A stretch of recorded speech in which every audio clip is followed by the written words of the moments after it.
Hi dears, അപ്പം എന്തൊക്കെയുണ്ട് എല്ലാവരും വിശേഷം? എല്ലാവർക്കും സുഖമല്ലേ? അപ്പോൾ ഇന്നത്തെ നമ്മളെ വീഡിയോ എന്ന് പറഞ്ഞു കഴിഞ്ഞാൽ നല്ല ഉഷാറൻ മോട്ടിവേഷൻ വീഡിയോ ആണ്. മഴയും മോട്ടിവേഷനും അടിപൊളിയാണ് അല്ലേ? വേറെ ലെവലാണ് കോമ്പിനേഷൻ. മഴ പെയ്ത കൂടെ പോരുന്ന ഒരാളാണ് മടി എന്ന് പറയുന്നത്. അപ്പോൾ ആ കുട്ടികളൊക്കെ സ്കൂളിലേക്ക് പോയി കഴിഞ്ഞ് നമ്മളിങ്ങനെ ഒരു ഭാഗത്ത് ഇരിക്കുമ്പോഴായിരിക്കും ഈ മടി ഇങ്ങനെ അരിച്ചിങ്ങോട്ട് കയറി വരിക. അപ്പം നമ്മളെ സോഫയും കട്ടിലൊക്കെ കാണുമ്പോൾ നമുക്ക് വല്ലാത്തൊരു ഉന്മേഷമായിരിക്കില്ലേ, വല്ലാത്തൊരു സന്തോഷമായിരിക്കും. പണികളൊക്കെ ഏകദേശം ഒതുങ്ങിയിട്ടുണ്ടാവല്ലോ കുട്ടികൾ സ്കൂളിൽ പോകുമ്പോഴത്തേക്ക്. അപ്പോൾ പിന്നെ ഒന്ന് കിടന്നാലോ അല്ലെങ്കിൽ ഒന്ന് ഇവിടെ ഇരുന്നാലോ എന്ന് വിചാരിച്ച് ഫോണും കൊണ്ട് ഇരുന്ന് കഴിഞ്ഞാൽ പിന്നെ പറയേണ്ട കാര്യം. അപ്പോൾ ഇന്നിപ്പോൾ എന്തായാലും ഇതാ കുട്ടികളൊക്കെ സ്കൂളിൽ പോയി ആ സമയത്താണ് നമുക്ക് കല്ല് വന്നത് കേട്ടോ, കട്ട വന്നത്. അപ്പോൾ അപ്പുറത്തെ ഭാഗത്ത് കുറച്ചും കൂടി കെട്ടാൻ ബാക്കിയുണ്ട്, പണിക്കാർ വന്നിട്ടില്ല, മഴയല്ലേ. അപ്പോൾ അതുകൊണ്ട് അങ്ങനെ അവിടെ വെച്ചതാണ്. അപ്പോൾ കട്ടയൊക്കെ വന്ന് ആ സമയം കൊണ്ട് നമ്മൾ ചായ കുടിയൊക്കെ അങ്ങോട്ട് കഴിഞ്ഞ് ഇന്നിപ്പോൾ പൂരി മസാലയാണ് കേട്ടോ. അപ്പോൾ പൂരി മസാലയൊക്കെ റെഡിയാണ്, സെറ്റാണ്. ഇനി ചായ കുടിയൊക്കെ അങ്ങോട്ട് കഴിക്കണം. ഈ ചായ കുടി കഴിഞ്ഞ് കഴിഞ്ഞാലാണ് ഒരു തീരുമാനത്തിലെത്തട്ടോ. പിന്നുള്ളത് ക്ലീനിങ് ആണ്. കുട്ടികൾ സ്കൂളിൽ പോയി കഴിഞ്ഞാലാണ് ഞാൻ ക്ലീനിങ്ങിലേക്ക് നിൽക്കാം. അപ്പോൾ ആ ക്ലീനിങ്ങിലേക്ക് ഇരിക്കുന്നതിന് മുമ്പേ സോഫേമിലിട്ട് അങ്ങോട്ട് ഇരുന്ന് ഫോണും കൊണ്ട് ഇരുന്ന് പോയി കഴിഞ്ഞാൽ പോയി. അതിന് മുമ്പേ അവർ ചൂലും കൊണ്ട് കയ്യിലെടുക്കുക. ഫോണോ ചൂലോ ഇതിലേതാണോ കയ്യിലെടുക്കുന്നത് അതനുസരിച്ചിട്ടാണ് അന്നത്തെ ദിവസത്തെ പോക്ക് എന്ന് പറഞ്ഞാൽ. അല്ലെങ്കിൽ ഒരു മടി പിടിച്ച ദിവസം തന്നെയായിരിക്കും, പ്രത്യേകിച്ച് ഈ മഴ പെയ്യുന്ന ദിവസം കേട്ടോ. അപ്പോൾ ഇന്ന് നല്ല മഴയുള്ള ദിവസമാണ്. അപ്പം വേഗം പോയിട്ട് ഞാൻ ആ ഫോൺ എടുക്കുന്നതിന് പകരം വേഗം പോയി ചൂലെടുത്ത്, ഒന്നാമത് നമുക്ക് ഇന്ന് വ്ളോഗ് ചെയ്യണതിൻ്റെ ഉഷാറുണ്ട്. അപ്പോൾ വ്ളോഗ് ചെയ്യേണ്ട കാര്യങ്ങളൊക്കെ സെറ്റാക്കി വെച്ച് ചൂലും എടുത്ത് നമ്മളെ ക്ലീനിങ്ങിൻ്റെ പരിപാടികൾ അങ്ങോട്ട് തുടങ്ങിയിരിക്കണം. പിന്നെ രാവിലെയുള്ള ഈ ഒരു ക്ലീനിങ് എന്ന് പറഞ്ഞു കഴിഞ്ഞാൽ അങ്ങനെ ഡീപ്പ് ക്ലീനിങ് അല്ല, ഒരു ക്വിക്ക് ക്ലീനിങ് ആണ് അല്ലേ. അവിടേക്ക് ഇവിടേക്കൊക്കെ ഏകദേശം അലമ്പായിട്ടായിരിക്കും സാധനങ്ങളൊക്കെ ഉണ്ടാവുക, കുട്ടികൾ സ്കൂളിൽ പോകുന്നതിൻ്റെ ആ ഒരു തിരക്കും കാര്യങ്ങളൊക്കെ ആയിട്ട്. അപ്പോൾ അതൊക്കെ എടുത്ത് വെക്കണതിൻ്റെ കൂട്ടത്തിൽ ഇതാ ഒരു വല്ലാത്തൊരു കാഴ്ചയാണ്, പല്ലി ചത്ത് കിടക്കുകയാണ് കേട്ടോ. അപ്പോൾ അതിനെ എങ്ങനെയൊക്കെയോ ആണ് ഞാൻ എടുത്ത് ഒഴിവാക്കിയത്. ഒന്നാമത് ഞാൻ ഇങ്ങനത്തെ പരിപാടികളൊന്നും ചെയ്യില്ല, നല്ല ഏട്ടൻ്റെ സോപ്പിടും അല്ലെങ്കിൽ നന്ദൂട്ടിൻ്റെയൊക്കെ സോപ്പിട്ടിട്ട് ഓരോക്കെയാണ് ചെയ്യലിട്ട്. അപ്പോൾ ആരും ഇവിടെ ഇല്ലല്ലോ. അപ്പോൾ അതുകൊണ്ട് ഞാൻ തന്നെ ചെയ്തേ പറ്റുള്ളൂ. മേലൊക്കെ ഇങ്ങനെ എന്താ പറയുക തരുത്ത് കൊണ്ട് കയറിയേന് കേട്ടോ, വല്ലാത്തൊരവസ്ഥയേന്. അപ്പോൾ എങ്ങനെയൊക്കെയോ അതങ്ങനെ അവിടെ കൊണ്ടുപോയി പുറത്തേക്ക് ഇട്ട്. അപ്പോൾ അത് കഴിഞ്ഞിട്ട് ഞാൻ അവിടെ നിന്ന് തുടച്ച് എല്ലാം ഒന്ന് അടിച്ച് വാരി വൃത്തിയാക്കിയിട്ട്. അപ്പോൾ രാവിലത്തെ ക്ലീനിങ് നമ്മൾ പറഞ്ഞു വന്നത് അതിൻ്റെ ഇടയ്ക്ക് ഈ ഒരു സീന് കണ്ടതുകൊണ്ട് അത് വിശദീകരിക്കാൻ നിന്നതാണ് കേട്ടോ. അപ്പോൾ നമ്മൾ പറഞ്ഞു വന്നത് എന്താണെന്ന് വെച്ചാൽ രാവിലത്തെ ക്ലീനിങ് എന്ന് പറഞ്ഞാൽ മാക്സിമം പോയാലും ഒരു 15 മിനിറ്റ് അത്രയേ എടുക്കുള്ളൂ അല്ലേ. നമുക്ക് അങ്ങോട്ടും ഇങ്ങോട്ടുള്ള സാധനങ്ങളൊക്കെ മാറിക്കിടക്കണതൊക്കെ ഒന്ന് അതിൻ്റെ സ്ഥാനത്തേക്ക് എടുത്ത് വെച്ച് മൊത്തത്തിലൊന്ന് അടിച്ച് വാരി വൃത്തിയാക്കി ഇട്ട് കഴിഞ്ഞാൽ രാവിലത്തെ ആ ഒരു ക്ലീനിങ് കഴിഞ്ഞ് കേട്ടോ. അപ്പോൾ ഞാൻ അങ്ങനെയാണ് എൻ്റെ ഒരു ക്ലീനിങ് റൊട്ടീൻ എന്ന് പറഞ്ഞാൽ അങ്ങനെയാണ്. പിന്നെ ചോറൊക്കെ കഴിഞ്ഞിരിക്കുന്ന സമയത്താണ് ആ ഒരു ദിവസം ഏത് ഭാഗമാണോ ഡീപ്പ് ക്ലീൻ ചെയ്യാനുള്ളത് ആ ഒരു ഭാഗം ഡീപ്പ് ക്ലീൻ ചെയ്തിടാം. അപ്പോൾ അങ്ങനെയാണ് എൻ്റെ ആ ഒരു ക്ലീനിങ് ഷെഡ്യൂൾ അല്ലെങ്കിൽ ക്ലീനിങ് റൊട്ടീൻ പോണത്. അപ്പോൾ രാവിലത്തെ ഈ ഒരു ക്ലീനിങ്ങിന് ഇനിയിപ്പോൾ വിശദീകരിച്ച് പറയാനില്ലല്ലോ, നമുക്ക് എല്ലാവരും ചെയ്യണ കാര്യമായിരിക്കും. അതൊന്നും നമ്മൾക്ക് ആരോടും പറഞ്ഞു തരേണ്ട ആവശ്യമില്ല. ബെഡൊക്കെ ഒന്ന് വിരിക്കുക, അതുപോലെ തന്നെ തട്ടി മുട്ടി അടിച്ച് വാരി വൃത്തിയാക്കി ഇടുക എന്നുള്ളത്. അപ്പോൾ ആ പണികളൊക്കെ അവിടെ നടക്കട്ടെ. അപ്പോൾ അതിൻ്റെ ഇടയ്ക്ക് നമുക്ക് കുറച്ച് കാര്യങ്ങൾ സംസാരിക്കാം. ഈ ജൂലൈ മാസത്തിൻ്റെ ഒരു പ്രത്യേകത ഉണ്ട്. നമ്മളെ മിഡ് ഇയർ ആണല്ലേ ജൂലൈ എന്ന് പറഞ്ഞു കഴിഞ്ഞാൽ. 6 മാസം കഴിഞ്ഞ് അടുത്ത 6 മാസം സ്റ്റാർട്ട് ചെയ്യണതാണ്. ജൂലൈ മുതലാണ് അടുത്ത 6 മാസം, ഡിസംബർ വരെ അടുത്ത 6 മാസം. അപ്പോൾ നമ്മൾ ന്യൂ ഇയറിൽ ഭയങ്കര റെസൊല്യൂഷനും കാര്യങ്ങളൊക്കെ എടുത്ത്, ഇപ്പം റെസൊല്യൂഷൻ എന്ന് കേൾക്കുമ്പോൾ തന്നെ എന്ത് റെസൊല്യൂഷൻ, ഏത് റെസൊല്യൂഷൻ നമ്മൾ മേലോട്ട് വെക്കും അല്ലേ. ഈ ന്യൂ ഇയർ അടുപ്പിച്ച് നവംബർ ഡിസംബറൊക്കെ ആകുമ്പോഴായിരിക്കും നമുക്ക് ആ ഒരു ത്വര വരിക. റെസൊല്യൂഷൻ, പുതിയ റെസൊല്യൂഷൻ എടുക്കാനും മാറ്റി മറിച്ച് കളയണം ലൈഫ് എന്നൊക്കെ ഉള്ള ആ ഒരു ചിന്ത വരാം. അപ്പം നമുക്ക് എന്താക്കാം, ഒരു പുതിയ തുടക്കത്തിന് എന്താ പറയുക, നമ്മൾ മനസ്സിലൊരു പുതിയ തുടക്കം കിട്ടിക്കഴിഞ്ഞാൽ നമുക്ക് കുറച്ചും കൂടി ഒരു ഉഷാർ കൂടുമെന്ന് പറയില്ലേ. അപ്പോൾ നമുക്ക് ഈ ഒരു 6 മാസം എന്നുള്ളത് നമുക്കൊരു മിഡ് ഇയർ ആയിട്ടുള്ള ആ 6 മാസത്തിൽ ഇനി നമുക്ക് പുതിയ കാര്യങ്ങളൊക്കെ ഒന്ന് തീരുമാനിക്കാം. ഇത് കാര്യം പറയുകയാണെങ്കിൽ ജീവിതം എന്ന് പറഞ്ഞാൽ ഇങ്ങനെ തന്നെയാണല്ലേ. നമ്മൾ ആ ഒരു ഒരേ ഗ്രാഫിൽ അങ്ങനെ പോകില്ലല്ലോ. ചിലപ്പോൾ ഒരു കയറ്റുണ്ടാവും, ഒരു ഇറക്കുണ്ടാവും, കയറ്റുണ്ടാവും, ഇറക്കുണ്ടാവും, അങ്ങനെയൊക്കെ തന്നെയാണ് നമ്മളെ ജീവിതം എന്ന് പറഞ്ഞാൽ. മടി വരും, അങ്ങനെയൊക്കെയാണ് നമ്മളെ ജീവിതം. അപ്പം പറഞ്ഞു വന്നത് നമ്മളെ സ്വപ്നങ്ങളെ പറ്റിയിട്ടാണ്. നമുക്ക് എല്ലാവർക്കും സ്വപ്നങ്ങൾ ഉണ്ടാവും അല്ലേ. നമ്മൾ ഇപ്പം ജീവിക്കുന്ന ആ ഒരു ജീവിതമായിരിക്കും നമ്മൾ സ്വപ്നം കാണുന്ന ജീവിതം എന്ന് പറഞ്ഞു കഴിഞ്ഞാൽ. നമ്മളിപ്പോൾ എന്താ ചെയ്യണത്, ആ ഒരു ഒഴുക്കിൽ അങ്ങോട്ട് ജീവിക്കുക എന്നുള്ളതാണ്. നമ്മൾ അധികം ആൾക്കാർ ആ ഒരു ഒഴുക്കിൽ അങ്ങോട്ട് പോകുന്ന രീതിയാണ് അല്ലേ. സ്വപ്നങ്ങൾ ഉണ്ടോയെന്ന് ചോദിച്ചാൽ സ്വപ്നങ്ങളുണ്ട്. ഇന്നത്തെ ഈ ഒരു ജീവിതമാണോ ഞാൻ മനസ്സിൽ കണ്ട ആ ഒരു ജീവിതം, അല്ലെങ്കിൽ അതാണോ എൻ്റെ സ്വപ്നം എന്ന് ചോദിച്ചു കഴിഞ്ഞാൽ, അങ്ങോട്ട് എത്തിയോ എന്ന് ചോദിച്ചു കഴിഞ്ഞാൽ അത് മെച്ചപ്പെടാൻ ഇനിയും ഉണ്ടല്ലേ. നമ്മൾ ആ ഒരു ഒഴുക്കിൽ അങ്ങോട്ട് പോകുന്ന ആൾക്കാരായിരിക്കും ഭൂരിഭാഗം ആൾക്കാരും. അപ്പോൾ അതിനുള്ള ആ ഒരു എഫേർട്ട് നമ്മൾ എടുക്കണില്ല എന്നുള്ളത്. ചിലപ്പോൾ എഫേർട്ട് ഇടുന്നുണ്ടാവും, പക്ഷേ അത് കുറച്ച് കഴിയുമ്പോൾ അത് അങ്ങോട്ട് കെട്ടടങ്ങി പോകുന്നുള്ളതാണ്. അപ്പോൾ ആദ്യം നമ്മൾ എന്താ ചെയ്യേണ്ടത്, ഈ ഒഴുക്കി നടക്കുന്ന ആ പരിപാടി ഉണ്ടല്ലോ, അത് ആദ്യം നമ്മൾ അങ്ങോട്ട് നിർത്തണം. നമ്മളെ ജീവിതത്തിൽ ഒന്നും നമുക്ക് ഫ്രീ ആയിട്ട് ആരും കൊണ്ട് തരാൻ പോകുന്നില്ല അല്ലേ. അപ്പോൾ നമ്മൾ അതിനുള്ള എഫേർട്ട് എടുത്താൽ മാത്രമേ നമ്മൾ ജീവിക്കുന്ന ആ ഒരു നമ്മൾ കണ്ട ആ ഒരു സ്വപ്നത്തിൽ കണ്ട ആ ഒരു ജീവിതം നമുക്ക് കിട്ടുള്ളൂ. അപ്പോൾ ആദ്യം നമ്മൾ എന്താ ചെയ്യേണ്ടത്, ആ ഒഴുക്ക് റിസ്കിൽ പോണ പരിപാടി അങ്ങോട്ട് നിർത്തുക. പിന്നെ നമ്മളെ തന്നെ അക്സെപ്റ്റ് ചെയ്യാൻ പഠിക്കാം. നമുക്ക് കിട്ടിയ സാഹചര്യങ്ങളാണെങ്കിലോ അല്ലെങ്കിൽ എനിക്കിതില്ല എന്നൊക്കെ പറഞ്ഞ് പരിഭവവും പരാതിയും മാത്രമായി പോകരുത് നമ്മളെ ജീവിതം എന്ന് പറഞ്ഞു കഴിഞ്ഞാൽ. അതിങ്ങനെ പറഞ്ഞുകൊണ്ടിരുന്ന് ഇതില്ല എന്നുള്ള ആ ഒരു നെഗറ്റീവ് തോട്ടിൽ നമ്മളിങ്ങനെ പറഞ്ഞുകൊണ്ടിരുന്ന് കഴിഞ്ഞാൽ അത് ആരും നമുക്ക് വന്ന് കൊണ്ടുതരൂല അല്ലേ. നല്ല സാഹചര്യം നമ്മൾ വേറെ ആരെങ്കിലും വന്ന് നമുക്ക് ഉണ്ടാക്കി തരുമോ, അല്ലെങ്കിൽ ഈ കാര്യങ്ങളൊക്കെ ഞാൻ എനിക്ക് ഒരുക്കി വെച്ചിക്കണേ, ഇനി ഇത് അങ്ങോട്ട് ജീവിച്ച് തുടങ്ങിക്കോ എന്ന് പറഞ്ഞിട്ട് അങ്ങനെ ആരും വന്ന് നമ്മളെ ജീവിതം അങ്ങോട്ട് ഒരൊറ്റയടിക്ക് മാറ്റിമറിക്കാനൊന്നും പോണില്ല. അപ്പം നമ്മളെന്താ ചെയ്യേണ്ടത്, ഇതുപോലെയുള്ള കാര്യങ്ങൾ നമുക്കുള്ള കാര്യങ്ങൾ വെച്ചിട്ട് നമ്മളത് യൂട്ടിലൈസ് ചെയ്യണുണ്ടോ, അല്ലെങ്കിൽ നമുക്കുള്ള കുറേ കാര്യങ്ങളുണ്ടാവും. ഇപ്പം നമ്മളെ ജീവിതത്തിൽ നമുക്ക് കിട്ടിയ നല്ല കാര്യങ്ങളും നമുക്ക് കിട്ടാണ്ട് പോയ നമ്മളെ നഷ്ടങ്ങൾ എഴുതാൻ പറഞ്ഞു കഴിഞ്ഞാൽ നമ്മളെ അധികം ആൾക്കാരുടെ ലിസ്റ്റിൽ കൂടുതലുണ്ടാവും നമുക്ക് കിട്ടാണ്ട് പോയ നഷ്ടങ്ങളൊക്കെ ആയിരിക്കും. അപ്പം മഴ പെയ്യുന്നുണ്ട് കേട്ടോ, അപ്പോൾ അതിൻ്റെ ആ ഒരു ഡിസ്റ്റർബൻസ് ഉണ്ടാവും സൗണ്ടിൽ നമ്മൾ കൊടുക്കണത്. ഞാൻ അധികം ഒച്ചത്തിൽ പറഞ്ഞു കഴിഞ്ഞാൽ നിങ്ങളെ ചെവിക്കൽ അടിച്ചു പോകും, ഇല്ലെങ്കിലേ നമുക്ക് നമ്മളെ വോയിസ് കുറച്ച് അധികമാണെന്നുള്ള പരാതി ഉണ്ടാവലുണ്ട്. പരാതിയല്ല, നിങ്ങൾ നല്ല രീതിയിൽ പറയലുണ്ട്. അപ്പം ഞാനിതിങ്ങനെ പറഞ്ഞു വരുമ്പോണ്ടല്ലോ വോയിസ് അങ്ങോട്ട് കൂടി പോണതാണ് കേട്ടോ. അപ്പോൾ മഴയും കൂടി പെയ്ത് അതിൻ്റെ സൗണ്ടും കൂടി ആകുമ്പോൾ കുറച്ചും കൂടി കേട്ടോട്ടെ വിചാരിച്ചിട്ട് കുറച്ചും കൂടി ഒച്ചത്തിൽ പറയാം. അപ്പോൾ അതൊന്ന് ഡിസ്റ്റർബ് ആവണമെന്നുണ്ടെങ്കിൽ ഒന്ന് ക്ഷമിക്കണം കേട്ടോ. അപ്പോൾ നമ്മൾ പറഞ്ഞു വന്ന് നിർത്തിയത് എവിടെയും നമ്മൾ ഉള്ള കാര്യങ്ങളിൽ നമ്മൾ നല്ല രീതിയിൽ പ്രയോജനപ്പെടുത്തുന്നുണ്ട് നമ്മളെ ജീവിതത്തിൽ എന്നുള്ളത് ആദ്യം നമ്മളൊന്ന് ചോദിക്കാം, നമ്മളോട് തന്നെ ഒന്ന് ചോദിക്കാം. അപ്പോൾ ഉറപ്പായിട്ടും നമ്മളത് നല്ല രീതിയിൽ പ്രയോജനപ്പെടുത്തുന്നുണ്ടാവില്ല. നമുക്ക് ഇല്ലാത്ത കാര്യങ്ങൾ പറഞ്ഞിട്ടായിരിക്കും നമ്മൾ ഒരു എക്സ്ക്യൂസ് ഉണ്ടല്ലോ, നമ്മൾ ആ ഒരു എക്സ്ക്യൂസ് കണ്ടുപിടിക്കാൻ വേണ്ടിയിട്ടാണ് അങ്ങനെ നമ്മൾ ഇല്ലാത്ത കാര്യങ്ങൾ ഇങ്ങനെ പറഞ്ഞുകൊണ്ടിരിക്കുന്നത്. അപ്പം നമ്മളെ ലൈഫിൽ കിട്ടാണ്ട് പോയ പലതും അല്ലെങ്കിൽ നമുക്ക് നേടിയെടുക്കാൻ പറ്റാണ്ട് പോയ പല കാര്യങ്ങളും ഉണ്ടാവും. അപ്പോൾ ഇതൊക്കെ ഒരു എക്സ്ക്യൂസായിട്ട് ഇങ്ങനെ പറഞ്ഞുകൊണ്ടിരിക്കാണ്ട് എന്താണോ നമുക്ക് കിട്ടിയത്, നമ്മളെ കയ്യിലുള്ള നമ്മളെ ലൈഫ് എന്താണോ അത് വെച്ചിട്ട് നമുക്ക് പറ്റുന്നതിൻ്റെ ബെസ്റ്റ് കൊടുക്കാൻ ശ്രമിക്കുക എന്നുള്ളതാണ്. നമ്മളെ സ്വപ്നങ്ങൾക്ക് വേണ്ടിയിട്ട് അത് നമ്മൾ ഉപയോഗിക്കുക എന്നുള്ളതാണ്. അപ്പോൾ ചിലപ്പോൾ ബാക്കിയുള്ളവർ ഇപ്പോൾ റെസ്റ്റ് എടുക്കുന്ന സമയത്ത് നമ്മൾ ചിലപ്പോൾ എക്സ്ട്രാ എഫേർട്ട് എടുത്തിട്ട് വർക്ക് ചെയ്യേണ്ടി വരും നമ്മൾ ആ ഒരു സ്വപ്നത്തിലേക്ക് എത്താൻ വേണ്ടിയിട്ട്.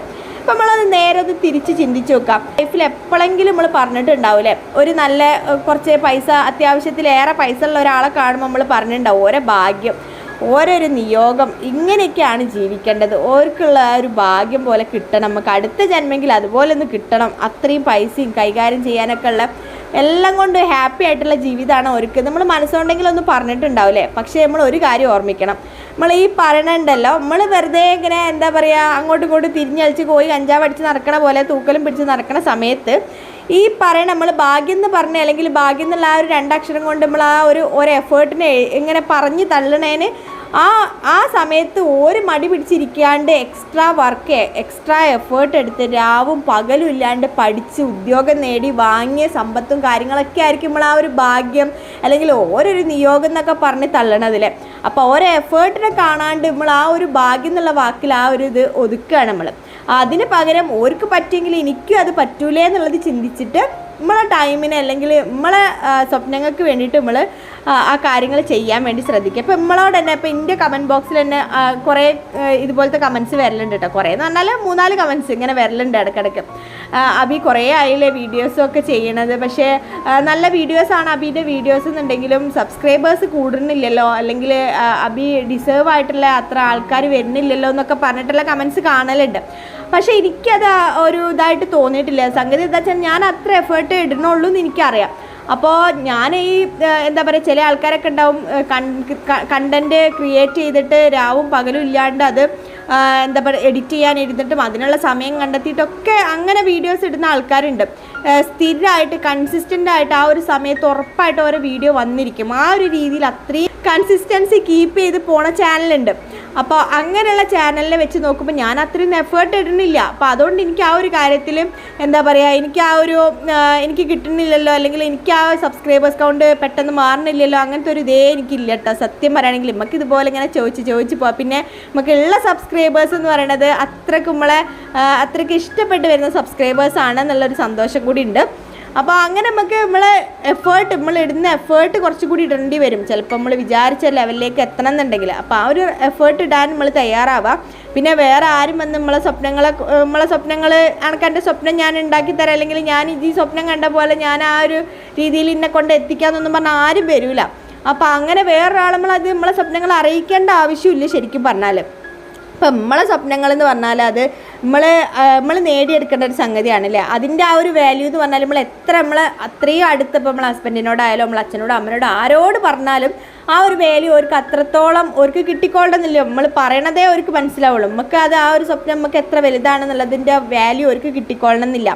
അപ്പോൾ നമ്മളാരും വന്ന് രക്ഷപ്പെടുത്തി തരാൻ പോണില്ല. നമ്മളെ സ്വപ്നങ്ങളെ നമ്മൾ ആദ്യം റെസ്പെക്റ്റ് ചെയ്യാൻ പഠിക്കുക. എന്നിട്ട് അതിന് വേണ്ടിയിട്ട് അധ്വാനിക്കാൻ, അതിന് വേണ്ടി എഫേർട്ട് ഇടാൻ നമ്മൾ തയ്യാറാവണം. പിന്നെ ചില ദിവസങ്ങളിൽ നമുക്ക് ഭയങ്കര എന്താ പറയുക ടഫായിരിക്കും. ചില ദിവസങ്ങൾ ഭയങ്കര ടഫായിരിക്കും. നമ്മൾ വിചാരിക്കണ പോലെ ഒന്നും ചെയ്യാൻ പറ്റില്ല. മൂഡ് ഓഫ് വരും, മടി വരും. അപ്പോൾ നമ്മൾ വിചാരിച്ചാൽ മാത്രമേ നമ്മളെ ജീവിതം മാറുള്ളൂ എന്നുള്ള ആ ഒരു സത്യം നമ്മൾ ആ ഒരു സമയത്ത് മനസ്സിലാക്കുക. നമ്മളെ ജീവിതത്തിൻ്റെ റെസ്പോൺസിബിലിറ്റി നമ്മൾ ഏറ്റെടുക്കുക. അത് വേറൊരു എക്സ്ക്യൂസിൻ്റെ മേലെ കൊണ്ടുപോയി പഴി ചാരാണ്ടിരിക്കുക. നമ്മളെ ജീവിതത്തിൻ്റെ എന്ത് വന്നാലും, നല്ലത് വന്നാലും ചീത്ത വന്നാലും അതിൻ്റെ റെസ്പോൺസിബിൾ ആയിട്ടുള്ള ആൾ നമ്മൾ തന്നെയാണ്. നമ്മൾ വിചാരിച്ചാൽ മാത്രമേ നമ്മളെ ജീവിതം നമുക്ക് നന്നാക്കി എടുക്കാൻ പറ്റുള്ളൂ. നമ്മൾ വിചാരിച്ച ലെവലിലേക്ക് കൊണ്ടുപോകാൻ പറ്റുള്ളൂ. അപ്പോൾ എന്താക്കാം, നമുക്ക് നമ്മളെ സ്വപ്നങ്ങളൊക്കെ ഒന്നും കൂടി റീബിൽഡ് ചെയ്തെടുക്കാം. നമ്മളെ റെസൊല്യൂഷനും കാര്യങ്ങളൊക്കെ തെറ്റിയിട്ടുണ്ട്. നമ്മൾ വിചാരിച്ച പോലെ ഒന്നും നടന്നിട്ടുണ്ടാവില്ല, അതൊന്നും നമുക്ക് പറ്റിയിട്ടുണ്ടാവില്ല. അതൊന്നും ആലോചിച്ച് കുത്തിരിക്കാണ്ട് നമുക്ക് എന്തായാലും ഒരുമിച്ച് നമുക്ക് നമ്മളെ സ്വപ്നങ്ങൾ, ഓരോരുത്തരുടെ സ്വപ്നങ്ങളും നമുക്ക് ഒന്നും കൂടി റീബിൽഡ് ചെയ്തെടുക്കാം. അപ്പോൾ നമ്മളെ വർത്താനത്തിൻ്റെ ഇടയ്ക്ക് എന്തായാലും നമ്മളെ ക്ലീനിങ് പരിപാടികളൊക്കെ അങ്ങോട്ട് ഒതുങ്ങി വീടൊക്കെ നീറ്റാക്കിയിട്ട് അപ്പോൾ ഇനി നല്ലൊരു കുളി പാസ്സാക്കണം. അപ്പോൾ രാവിലെ തന്നെ കുളി അങ്ങോട്ട് കഴിയാഞ്ഞത് എന്താണെന്ന് വെച്ചാൽ ഇന്ന് കുറച്ച് ഡീറ്റെയിൽ ആയിട്ട് തലേന്ന് നല്ല അടിപൊളിയായിട്ട് കുളിക്കേണ്ട സമയമാണ്, കുളിക്കേണ്ട ദിവസമാണ്.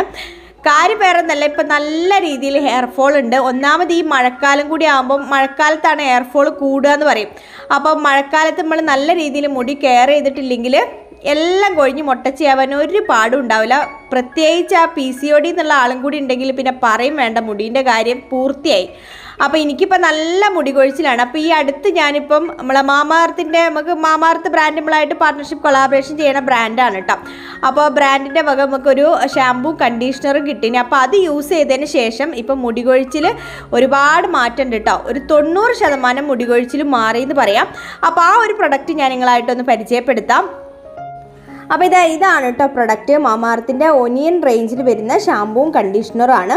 അപ്പോൾ ഇതൊരു ഇന്ത്യൻ ബ്രാൻഡാണ്. മാമാർത്ത് എന്ന് പറയുന്നത് ഇപ്പം പോപ്പുലർ ആയിട്ടുള്ള ഒരു ബ്രാൻഡാണ്, ഒരു ഇന്ത്യൻ ബ്രാൻഡാണ്. അതുപോലെ തന്നെ പ്ലാസ്റ്റിക് പോസിറ്റീവ് ആയിട്ടുള്ള ഒരു ബ്രാൻഡും കൂടിയാണ്.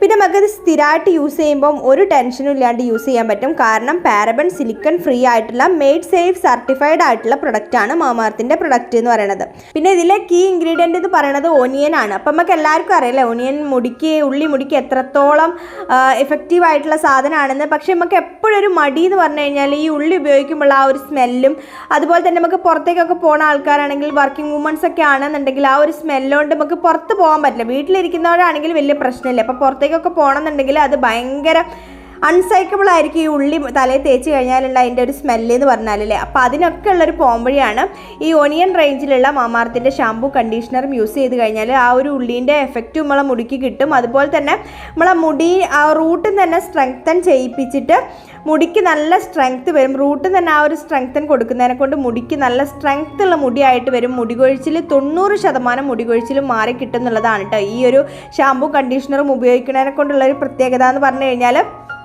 അപ്പോൾ നമ്മൾ ഈ മാമാർത്തിൻ്റെ ഒനിയൻ റേഞ്ചിൽ വരുന്ന ഷാമ്പു ഉപയോഗിച്ച് മുടി നല്ല രീതിയിൽ ക്ലെൻസ് ചെയ്ത് കഴുകി കഴിഞ്ഞാൽ പിന്നെ നമുക്ക് കണ്ടീഷണറാണ് അപ്ലൈ ചെയ്യേണ്ടത്. ഈ ഒരു ഒനിയൻ റേഞ്ചിൽ വരുന്ന മാമാർത്തിൻ്റെ കണ്ടീഷണർ അപ്ലൈ ചെയ്ത് കൊടുക്കുക. അപ്പോൾ അത് കുറച്ച് എമൗണ്ടിൽ തന്നെ എടുക്കുക, കുറച്ച് മാത്രം എടുക്കാണ്ട് നമ്മളെ ലെങ്ത്ത് എത്രയാണ്, മുടീൻ്റെ ലെങ്ത്തിലാണ് കണ്ടീഷണർ അപ്ലൈ ചെയ്യേണ്ടത്. അപ്പോൾ ലെങ്ത്ത് എത്രയാണോ അതിനനുസരിച്ചിട്ട് കണ്ടീഷണർ അപ്ലൈ ചെയ്യാം. ഒരു 2-3 മിനിറ്റ് വെച്ചതിന് ശേഷം നല്ല രീതിയിൽ കഴുകിക്കളയാണ് കേട്ടോ ചെയ്യേണ്ടത്. പിന്നെ ഞാനിത് യൂസ് ചെയ്യണതിൻ്റെ കൂടെ തന്നെ ശ്രദ്ധിച്ച കുറച്ച് 2-3 കാര്യങ്ങൾ എന്ന് പറഞ്ഞു കഴിഞ്ഞാൽ ഡെയിലി നമ്മൾ ഹെയർ വാഷ് ചെയ്യണത് നിർത്തുക എന്നുള്ളതാണ് ഫസ്റ്റ് ചെയ്തത് കേട്ടോ. ഒന്നാമത് ഈ മഴക്കാലം കൂടി ആകുമ്പോൾ ഞാൻ പറഞ്ഞില്ല മഴക്കാലത്താണ് മുടി കൊഴിച്ചിൽ കൂടുതലായിട്ടുണ്ടാവുക. അപ്പോൾ ഈ മഴക്കാലം കൂടി ആകുമ്പോൾ നമ്മൾ ഡെയിലി നമ്മളെ മുടി നനയ്ക്കണത് നല്ലതല്ല. അപ്പം ആഴ്ചയിൽ 2 അല്ലെങ്കിൽ മാക്സിമം ഒരു 3 പ്രാവശ്യം മാത്രം മുടി വാഷ് ചെയ്യാം. പിന്നെ ഇതുപോലെ ഒരു ഇൻവേർഷൻ മസാജ് എല്ലാ ദിവസവും ഇൻവേർഷൻ മസാജ് ഒരു 5-10 മിനിറ്റ് ഒരു ഇൻവേർഷൻ മസാജ് കൊടുത്തു കഴിഞ്ഞാൽ നമ്മളെ രക്തോട്ടം കൂടിയിട്ട് മുടിക്ക് അത് നല്ലതാണ്, മുടി കൊഴിച്ചിൽ മാറി കിട്ടാൻ നല്ലതാണ്. അപ്പോൾ ഇതുപോലെ മുടി നമ്മളിങ്ങനെ കുമ്പിട്ട് നിൽക്കാമെന്ന് പറയില്ല, അതുപോലെ കുമ്പിട്ടിട്ട് മുടി ഇങ്ങനെ താഴേക്ക് ഇട്ടതിന് ശേഷം നല്ല രീതിയിലൊരു മസാജ് കൊടുക്കാം. പിന്നെ വൈഡായിട്ടുള്ള ചീർപ്പ് വെച്ചിട്ട് മുടി നല്ല രീതിയിലൊന്ന് കോംബ് ചെയ്ത് കൊടുക്കുക. ഈ ഒരു രീതിയിൽ തന്നെ ഇൻവേർഷൻ മസാജ് ചെയ്യണ പോലെ തന്നെ ഇൻവേർഷനായിട്ട് ഇട്ടിട്ട് നല്ല രീതിയിൽ കോംബ് ചെയ്ത് കൊടുക്കുക. അപ്പോൾ ഇങ്ങനെയൊക്കെ മുടീനെ ശ്രദ്ധിക്കുക. മഴക്കാലത്ത് മുടീനെ ശ്രദ്ധിച്ചിട്ടില്ലെങ്കിൽ പണി പാലും വെള്ളത്തിൽ കിട്ടുന്നുള്ളത് 100% ഉറപ്പാണ്. പിന്നെ എനിക്കിപ്പോൾ ഈ PCODൻ്റെ കാര്യം കൂടി ഉള്ളതുകൊണ്ട് മുടിയുടെ കാര്യം പറയാണ്ടിരിക്കുന്നതാണ് നല്ലത്. ഇപ്പോൾ ഇരിക്കുന്ന സോഫയിലായാലും അതുപോലെ തന്നെ നമ്മൾ ഇട്ട ഡ്രസ്സിലായാലും എല്ലാ സ്ഥലത്തും മുടി കഴിഞ്ഞിട്ട്. അപ്പോൾ ഇത് ഉപയോഗിച്ച് തുടങ്ങിയതിന് ശേഷം നല്ല രീതിയിൽ മാറ്റേണ്ട ഒരു 90% മുടി കൊഴിച്ചിൽ കുറഞ്ഞെന്ന് പറയാം. അപ്പം മാമാർത്തിൻ്റെ ഈ ഒരു പ്രൊഡക്റ്റ് നിങ്ങൾക്ക് ആവശ്യമുണ്ടെന്നുണ്ടെങ്കിൽ ഡിസ്ക്രിപ്ഷൻ ബോക്സിൽ ഞാൻ ഫുൾ ഡീറ്റെയിൽസ് കൊടുക്കാം. പിന്നെ അതുപോലെ തന്നെ ഇവരെ ഒഫീഷ്യൽ ആപ്പ് അവൈലബിൾ ആണ്. ആപ്പ് വഴി പർച്ചേസ് ചെയ്യുകയാണെങ്കിൽ കൂടുതൽ ഡിസ്കൗണ്ടും കാര്യങ്ങളും ഒക്കെ നിങ്ങൾക്ക് കിട്ടും. അത് കൂടാണ്ട് നമ്മളെ ഫീൽ ഗുഡ് മോം ഫാമിലി മെമ്പേഴ്സിനായിട്ട് അബിന 2023 എന്നുള്ള കൂപ്പൺ കോഡ് യൂസ് ചെയ്ത് പർച്ചേസ് ചെയ്യുകയാണെങ്കിൽ ഒരു 20% ഡിസ്കൗണ്ടും കൂടി ഉണ്ട് കേട്ടോ. പിന്നെ ഇപ്പോൾ നമ്മളെ മാമാർത്ത് പ്രൊഡക്ട്സ് ഓൺലൈനിൽ മാത്രമല്ല ഓഫ്ലൈനായിട്ടും അവൈലബിൾ ആണ്. അങ്ങനെ ഓഫ്ലൈനായിട്ട് നിങ്ങൾ സ്റ്റോറിലൊക്കെ കാണുകയാണെന്നുണ്ടെങ്കിൽ അതും കൂടി ഒന്ന് കമൻറ്റ് ചെയ്ത് പറയണേ. പിന്നെ ഇത് ആമസോൺ, പർപ്പിൾ, നൈക്ക ഇവിടെയൊക്കെ അവൈലബിൾ ആണ്. അപ്പോൾ കൂടുതൽ കാര്യങ്ങൾക്കായിട്ട് നമ്മൾ ഡിസ്ക്രിപ്ഷൻ ബോക്സ് ചെക്ക് ചെയ്ത് നോക്കിയാൽ മതി. എല്ലാ ഡീറ്റെയിൽസും ലിങ്കും കാര്യങ്ങളൊക്കെ ഡിസ്ക്രിപ്ഷൻ ബോക്സിൽ ഉണ്ടാവും. പിന്നെ വീഡിയോ നിർത്തുന്നതിന് മുമ്പേ നമ്മൾ ഇന്നത്തെ വീഡിയോയിൽ പറഞ്ഞ കാര്യങ്ങൾ മറന്നു പോകണ്ട. മഴ അവിടുന്ന് തകൃതിയായിട്ട് പെയ്തോട്ടെ. നമ്മളെ സ്വപ്നങ്ങൾ അത് നമുക്ക് നേടിയെടുക്കാനുള്ളതാണ്. മഴ പെയ്ത് മടിയായി എന്ന് പറഞ്ഞിട്ട് അവിടെ ആ സ്വപ്നങ്ങൾ അവിടെ മടക്കി വെക്കാണ്ട് നമ്മളെ സ്വപ്നങ്ങളെ റീബിൽഡ് ചെയ്തെടുക്കുക. അതുപോലെ തന്നെ നമ്മളെ തന്നെ കബളിപ്പിച്ചുകൊണ്ട് ജീവിക്കണതിൽ എന്താണ് ഒരു അർത്ഥമുള്ളത് അല്ലേ? ജീവിക്കുകയാണെങ്കിൽ അത് അതിൻ്റെതായ രീതിയിൽ നമ്മളെ സ്വപ്നങ്ങൾ നേടിയെടുക്കാൻ വേണ്ടി അല്ലെങ്കിൽ നമുക്ക് തന്നെ ഒരു സംതൃപ്തി കിട്ടാൻ വേണ്ടിയിട്ട് ജീവിക്കാം. അപ്പോൾ ഇതൊക്കെയാണ് ഇന്നത്തെ വീഡിയോയിൽ ഞാൻ നിങ്ങളായിട്ട് ഷെയർ ചെയ്യണമെന്ന് വിചാരിച്ച കുറച്ച് കാര്യങ്ങൾ. അപ്പോൾ എന്തായാലും പുതിയ വീഡിയോയിൽ പുതിയ ഡേ ഇൻ മൈ ലൈഫ് വിശേഷങ്ങളും പ്രൊഡക്റ്റീവ് വിശേഷങ്ങളൊക്കെ ആയിട്ട് നമുക്ക് വീണ്ടും കാണാം. അതുവരെ ബൈ ബൈ.